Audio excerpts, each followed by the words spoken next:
अस्सलाम वालेकुम guys, welcome back my new videos. आज हम लोग बात करेंगे क्रानमैक्स साशे के बारे में। क्रानमैक्स साशे के क्या क्या फ़ायदे हैं और ये किन किन मकासद के लिए इस्तेमाल किया जाता है। तो बिना टाइम को वेस्ट किए वीडियो को स्टार्ट करते हैं। उससे पहले अगर आप हमारे चैनल पर नए हैं तो प्लीज़ हमारा चैनल सब्सक्राइब कर दें और बेल आइकॉन पे क्लिक कर दें ताकि हमारी हर वीडियो आप तक पहुंच सके। तो चलिए स्टार्ट करते हैं। क्रानमैक्स साशे। क्रैनबेरी का इस्तेमाल मसाने के इन्फेक्शन, पेशाब की नाली के इन्फेक्शन के ख़तरे को कम करने के लिए इस्तेमाल किया जाता है। ये इन लोगों में पेशाब की बदबू को कम करने के लिए भी इस्तेमाल किया जाता है जो पेशाब पर काबू नहीं पा सकते।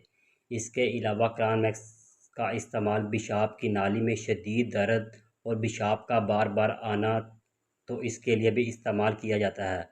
हमल के दौरान ये प्रोडक्ट सिर्फ इस वक्त इस्तेमाल की जा जानी चाहिए जब वाज़ह तौर पर ज़रूरत हो।